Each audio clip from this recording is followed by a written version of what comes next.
बातें, दिल में बसी सबके इस घर की बेटियां। हर घर के हर दिल में बसा अमूल ताजा, हमेशा फ्रेश। इस घर की बेटियां।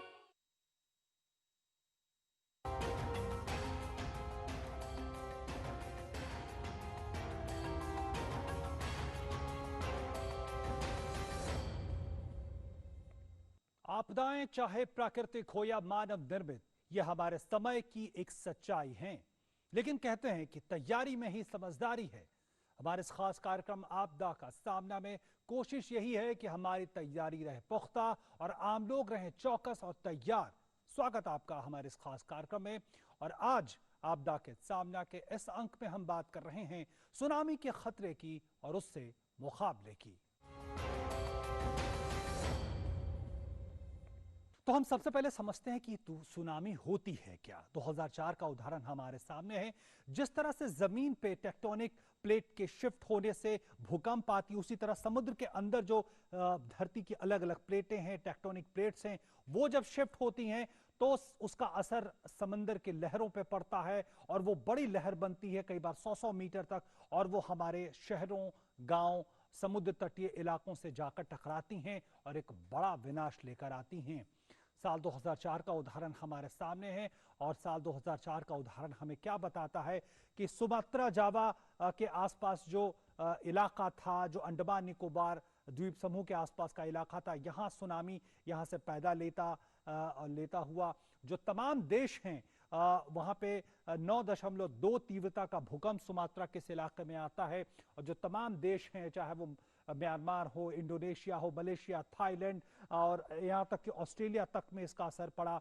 भारत के हम जानते हैं इस पूर्वी घाट पे, श्रीलंका पे, यहाँ तक कि हम देख रहे हैं अफ्रीका के सोमालिया और कुछ इलाकों में भी इसका असर पड़ा था। तो एक बड़ी भयावह तस्वीर के साथ 2004 का ये सुनामी आई थी। पूरी दुनिया भर में 2.5 लाख से ज्यादा लोग मारे गए थे। और इतना ही नहीं, हम सिर्फ भारत की बात करें तो भारत में भी 16,000 से ज्यादा लोग हताहत हुए थे, मारे गए थे या कहें लापता थे। तो ये एक बड़ा आंकड़ा है। सिर्फ एक सुनामी के खतरे से पूरी दुनिया में एक बड़ी तबाही हमने देखी। लेकिन भारत में कहां कहां सुनामी के ज्यादा खतरे हैं, तो निश्चित तौर पर जो तटीय इलाके हैं, मसलन ये पूर्वी घाट, ये पश्चिमी घाट और इसके अलावा अंडमान निकोबार द्वीप समूह का जो इलाका है, ये सबसे वो इलाके हैं जहां पे सुनामी का ज्यादा खतरा, क्योंकि सीधे बंगाल की खाड़ी और अरब सागर, हिंद महासागर के नजदीक ये पड़ते हैं। तो हम आने इस अंक में हम बात करेंगे कि ये जो खतरा है इससे कैसे हम निपट पा रहे हैं, किस तरह की तैयारियां हमारी हैं। यहाँ पे हम रुक रहे हैं एक छोटे से ब्रेक के लिए, उसके बाद अपने विशेषज्ञों के साथ वापस आएंगे।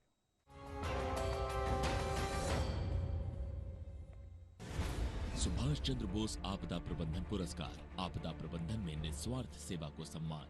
कई संगठन और व्यक्ति आपदा प्रबंधन के क्षेत्रों में लगातार काम करते आ रहे हैं, जैसे आपदा की रोकथाम, शमन, तैयारी, प्रतिक्रिया और बचाव, राहत, पुनर्वास, अनुसंधान, नवाचार या प्रारंभिक चेतावनी।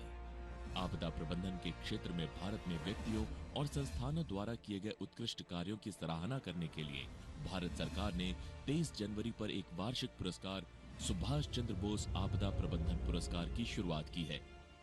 इसके अंतर्गत 3 पुरस्कार तक होंगे। संस्थान और व्यक्ति दोनों ही इन पुरस्कारों के लिए पात्र हैं। यदि पुरस्कार विजेता एक संस्थान है तो उसे प्रमाण पत्र और 51 लाख रुपए का नगद पुरस्कार मिलेगा।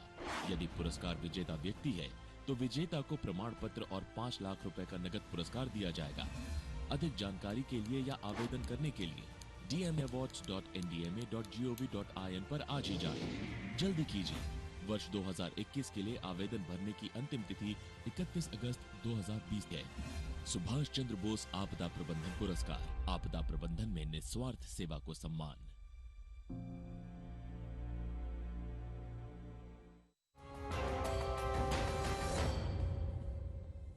और आपदा का सामना में एक बार फिर से आपका स्वागत। और आज हम बात कर रहे हैं सुनामी के खतरे को लेकर और कैसे उसका मुकाबला किया जा सकता है, किस तरह की तैयारी हमारी है।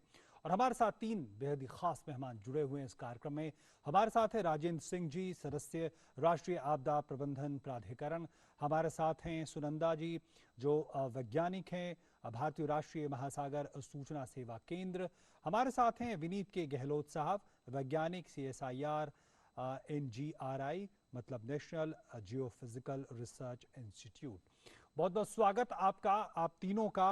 और सबसे पहले राजेंद्र सिंह जी, अगर मैं आपसे ये जानना चाहूं कि भारत के लिहाज से हम समझें कहां कहां सुनामी के खतरे हैं, किस तरह से इसको आम जनता को समझना चाहिए? देखिए, सुनामी जो है एक बड़ी समुद्री लहर होती है, जैसे आप सब लोगों को पता है। और सुनामी जो है 2 शब्दों से मिलकर बनी है, सु प्लस नामी। सु का मतलब होता है बंदरगाह, नामी का मतलब है बड़ी लहर। जब ये बड़ी लहर हार्बर में आती है तो उसको ये सुनामी कहते हैं। और इसके आने के बहुत से कारण होते हैं, जैसे कहीं पर जो है समुद्र के अंदर जो है कोई अगर बड़ा भूकंप आ रहा हो, और समुद्र में के आसपास कहीं भूकंप आया हो, और समुद्र के अंदर जो है ज्वालामुखी जो है लैंडस्लाइड हुआ हो, या समुद्र के आसपास जो है अगर ज्वालामुखी कहीं फटा हो, तो उसमें से कारण जो लहरें उत्पन्न होती है उससे सुनामी आती है। अगर भारत और पूरे विश्व के परिप्रेक्ष्य में मैं बात करूं तो प्रशांत महासागर सबसे ज्यादा अफेक्टेड एरिया है, जहां की सुनामी का खतरा हर समय मौजूद रहता है। और इसमें भी जो है 30 से 35% जो सुनामी का खतरा है वो जापान, ताइवान और जापान के समुद्री तट पे होता है।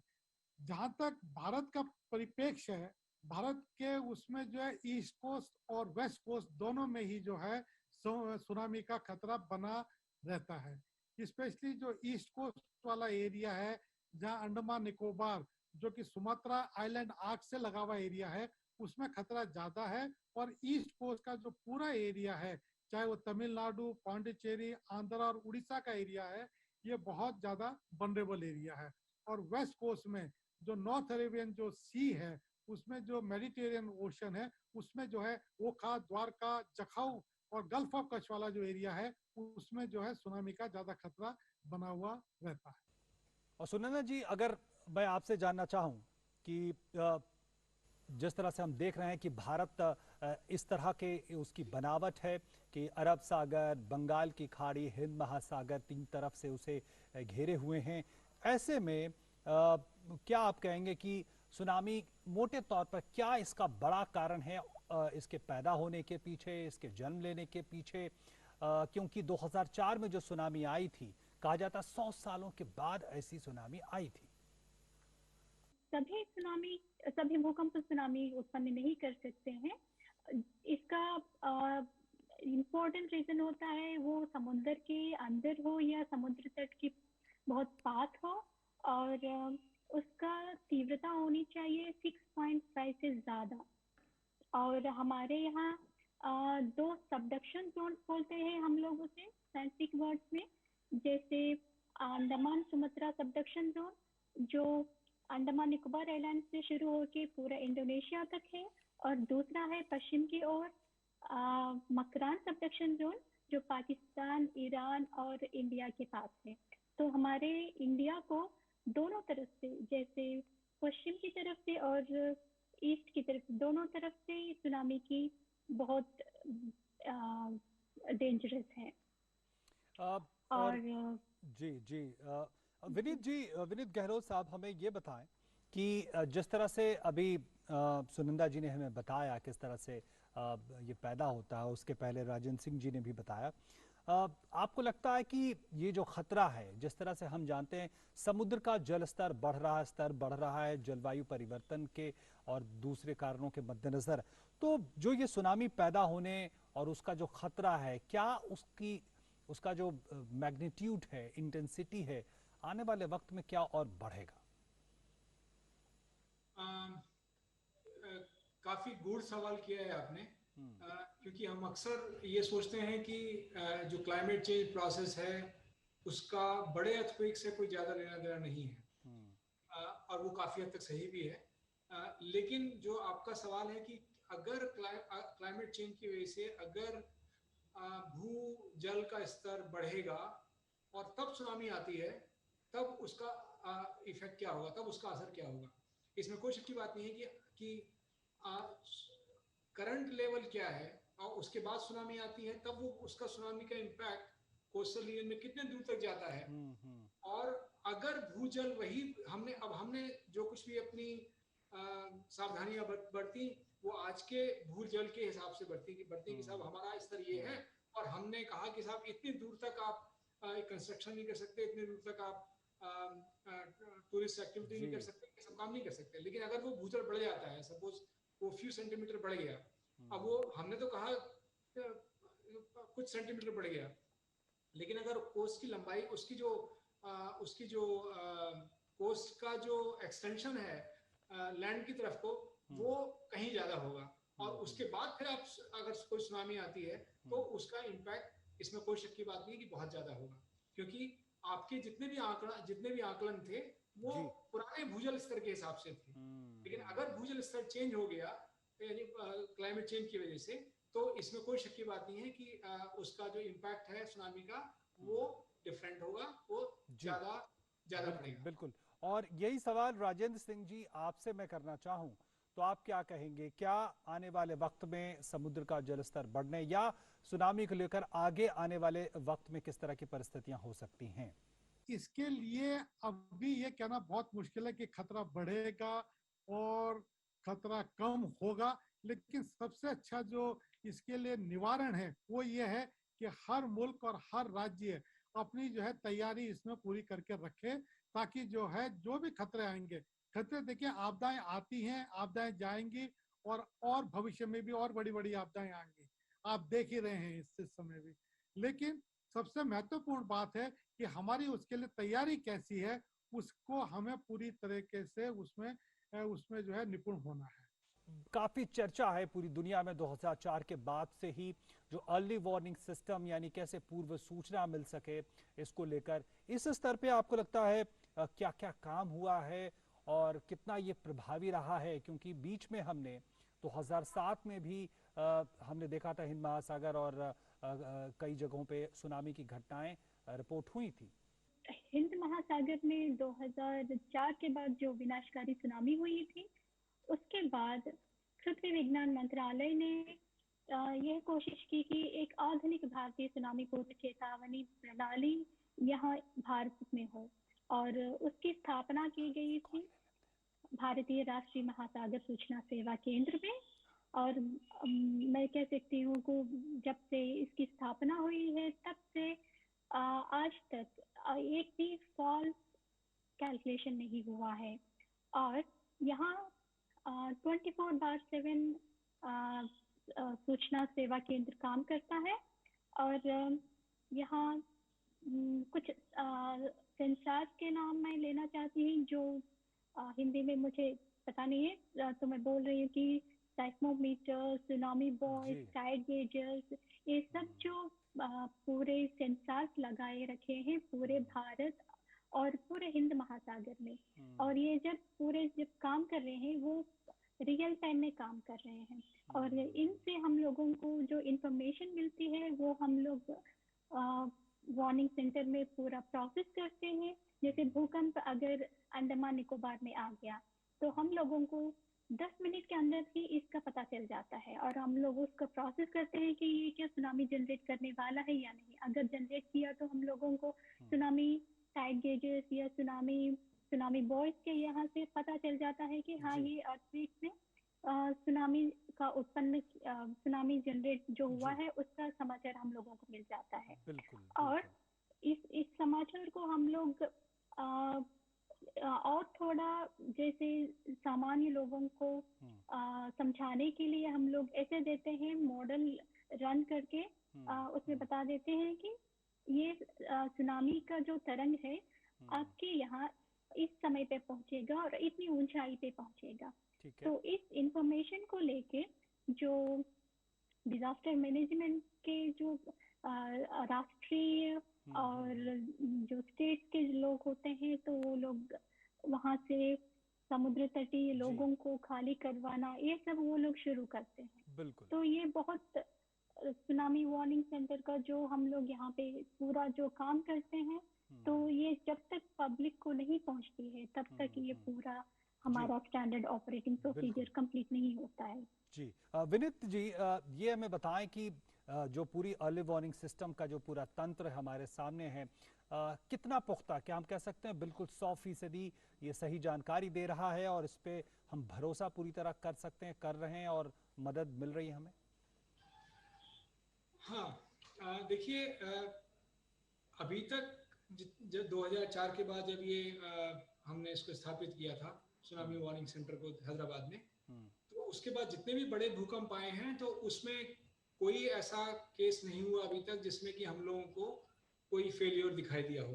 मतलब भूकंप आया और हम उसका आकलन कर पाए कि क्या ये भूकंप सुनामी ला सकता है, अगर ला सकता है तो कितनी बड़ी होगी, तो वो हम आकलन करने में सफल हुए हैं।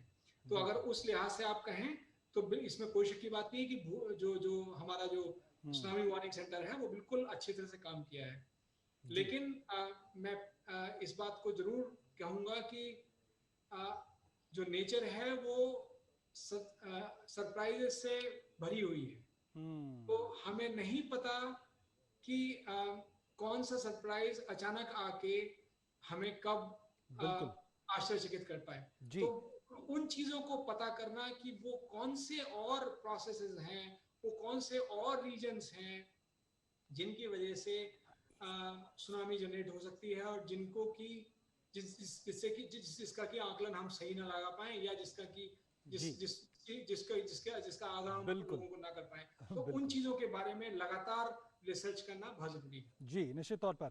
राजेंद्र जी, हमें ये बताएं कि एनडीए में हो या जो स्टेट की एसडीएमएस हैं, जो स्टेट डिजास्टर मैनेजमेंट अथॉरिटीज हैं, किस तरह की भूमिका निभा रहे हैं या कहें कि सुनामी को लेकर किस तरह से इसका बेहतर प्रबंधन कर रही हैं पिछले सालों से?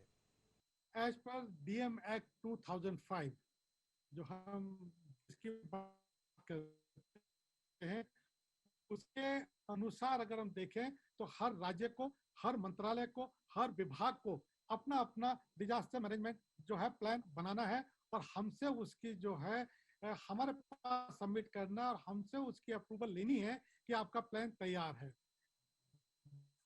यहाँ तक देखिए, भारत पूरे विश्व में एक ऐसा देश है जिसने कि अपना जो है डिजास्टर मैनेजमेंट प्लान जो है बना रखा है। करीब 5-6 मुल्कों ने बना रखा है, उसमें भारत का जो है नंबर फर्स्ट 5 में आता है। और इन सब प्लान में अगर हम देखें, आपको इसकी जब हम नीति बनाते हैं, आपदा नीति बनाते हैं, तो इसमें सबसे ज्यादा जो ध्यान हमारा रहता है वो इस बात पे रहता है कि खतरे की जो आपदा है इसके खतरों को कैसे कम किया जा सके। डिजास्टर रिस्क रिडक्शन, डीआरआर हम इसको बोलते हैं, उसके लिए क्या क्या उपाय सुझाए जाए, उसके लिए क्या क्या उपाय किए जाए, उस पर हमारा ज्यादा जोर होता है। और इसीलिए राज्यों को और जिलों को उन सब के लिए जो भी वो आपदा है अपना प्लान बनाते हैं, हमारे पास भेजते हैं, उस पर इस बात का मुख्य जोर होता है हम लोगों का कि आपने डीआरआर के लिए क्या काम किया है और उस नीति को, उस जो हमारी ये नीति है उसमें आपने अपने डीआरआर में अपने प्लान को में सम्मिलित किया है कि नहीं, ये उसके बाद के उस बात पे डिपेंड करता है। इसके साथ ही जो है कैपेसिटी बिल्डिंग, जो कैपेसिटी बिल्डिंग होती है कि क्षमताओं को कैसे बढ़ाया जाए, और क्षमताओं को बढ़ाने के लिए हर आदमी को, हर समुदाय को, हर जिले को, हर विभाग को अपनी अपनी क्षमताओं को उन क्षमताओं को बढ़ाने के लिए अगर हम माननीय प्रधानमंत्री जी के 10 एजेंडा पॉइंट को भी देखते हैं तो उसमें भी देखिए पॉइंट नंबर 5, 6 और 8 उस पे भी जो है उसमें विशेष जोर दिया गया है कैसे करना है, कैपेबिलिटीज को कैसे बढ़ाना है और साथ ही साथ जो है इसको जो है स्प्रेड ऑफ इंफॉर्मेशन है, उसको जो अवेयरनेस है, इसको कैसे हम सब लोगों के बीच में ये अवेयरनेस भेज सकें कि यहाँ पर इसका खतरा है। इन सब चीज के लिए हम लोगों को आगाह करते हैं ताकि भविष्य में अगर इस तरह के कोई भी खतरे आए तो उससे लोग जो हैं अपने को बचाव कर सकें और कम से कम नुकसान जो है वो कम से कम हो उसमें।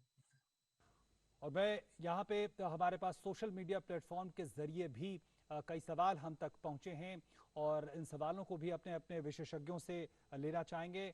और पहला सवाल हम लेते हैं और हमारा पहला सवाल है, हम टेलीविजन स्क्रीन पे ये सवाल आप देख पाएंगे और सवाल यही है कि क्या सुनामी को लेकर केवल समुद्र तट के नजदीक रहने वालों को ही सतर्क रहने की जरूरत है? ये सवाल एलिना लाल ने पूछा है कंकड़बाग पटना से। और ये सवाल का जवाब मैं सुनंदा जी आपसे लेना चाहूंगा।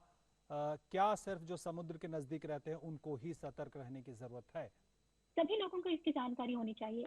जैसे 2004 में जब ये सुनामी हुआ था, आप तो शायद आपको ये जानकारी होगी कि एक लड़की जो ब्रिटिशर थी, वो थाईलैंड में थी और उसने जो पानी को पीछे जाते हुए देखा और उसे लगा कि वो कुछ दिनों के पहले ही वो ज्योग्राफी के लेसन में पढ़ चुकी थी कि ऐसा अचानक पीछे जाने से वो बहुत भयंकर विनाशकारी हो सकती है। तो उसने पूरे लोगों को चेतावनी दी।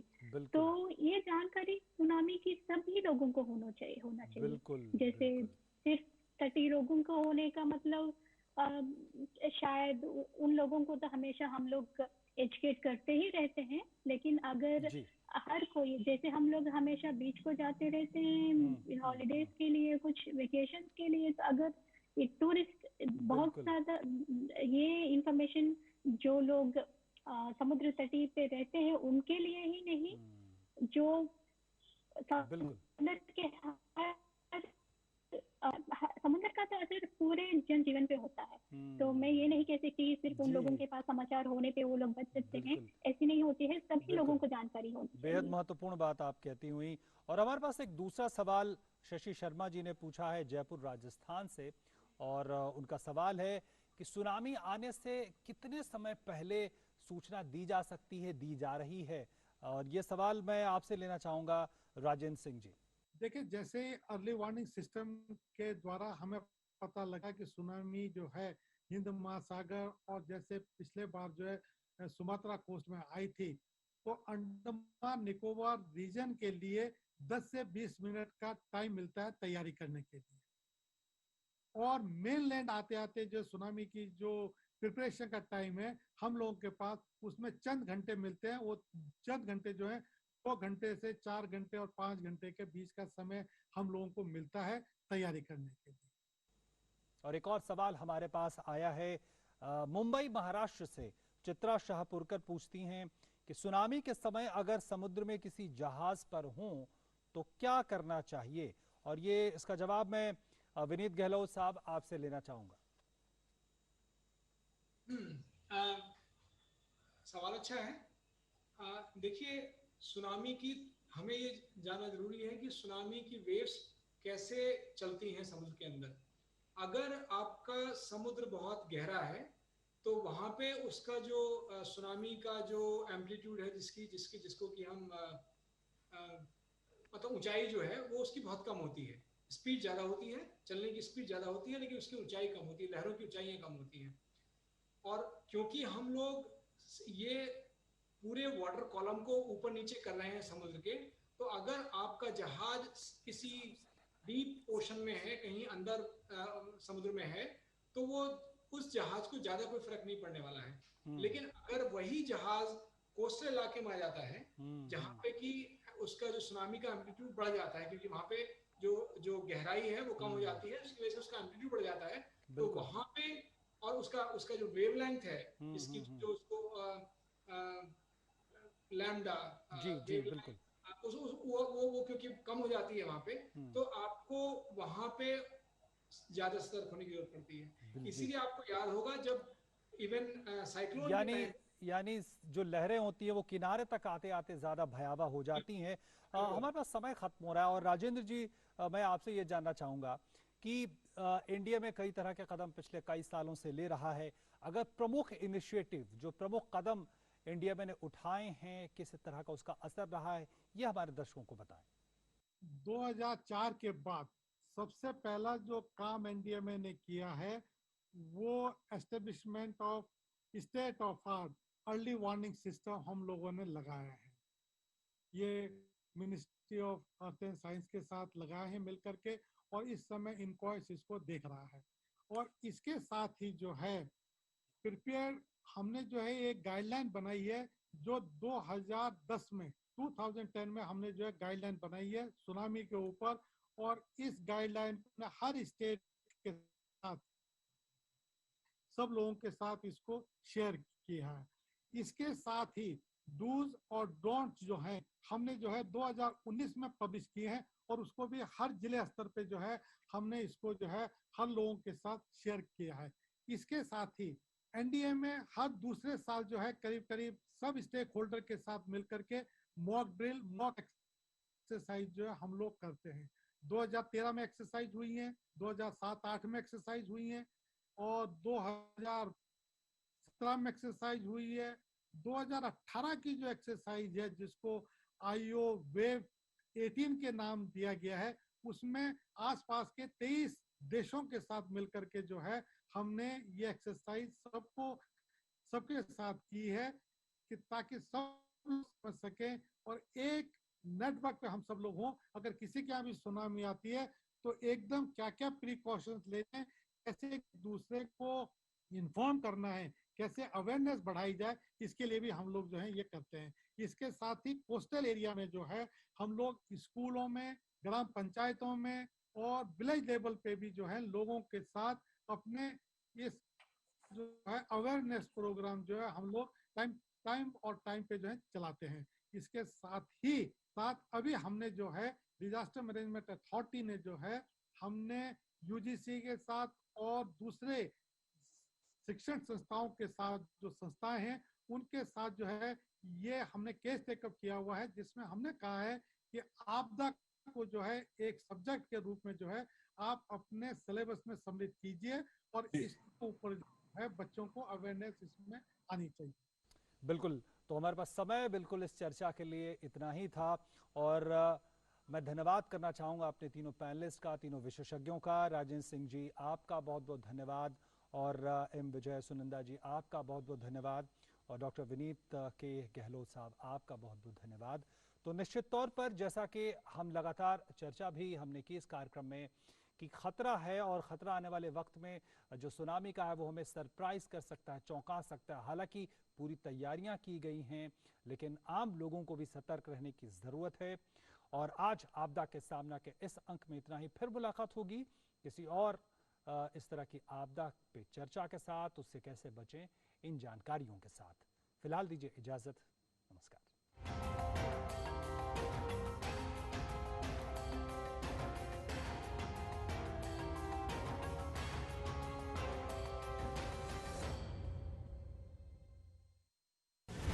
सुभाष चंद्र बोस आपदा प्रबंधन पुरस्कार। आपदा प्रबंधन में निस्वार्थ सेवा को सम्मान।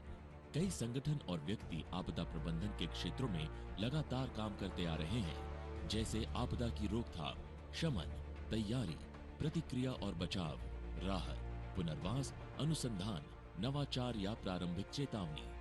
आपदा प्रबंधन के क्षेत्र में भारत में व्यक्तियों और संस्थानों द्वारा किए गए उत्कृष्ट कार्यों की सराहना करने के लिए भारत सरकार ने 23 जनवरी पर एक वार्षिक पुरस्कार सुभाष चंद्र बोस आपदा प्रबंधन पुरस्कार की शुरुआत की है। इसके अंतर्गत 3 पुरस्कार तक होंगे। संस्थान और व्यक्ति दोनों ही इन पुरस्कारों के लिए पात्र हैं।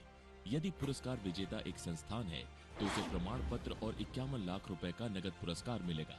यदि पुरस्कार विजेता व्यक्ति है तो विजेता को प्रमाण पत्र और 5 लाख रुपए का नगद पुरस्कार दिया जाएगा। अधिक जानकारी के लिए या आवेदन करने के लिए dmawards.ndma.gov.in पर आज ही जाएं। जल्दी कीजिए। वर्ष 2021 के लिए आवेदन भरने की अंतिम तिथि 31 अगस्त 2020 है। सुभाष चंद्र बोस आपदा प्रबंधन पुरस्कार। आपदा प्रबंधन में निस्वार्थ सेवा को सम्मान।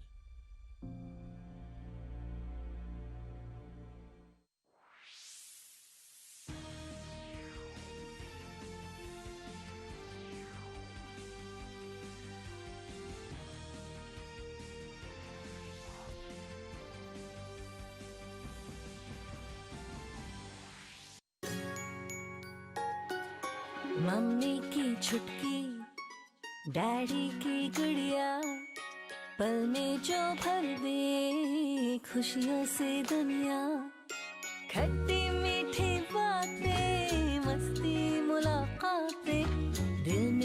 बसी सबके इस घर की बेटियां, हर घर के हर दिल में बसा अमूल ताजा, हमेशा फ्रेश। इस घर की बेटियां।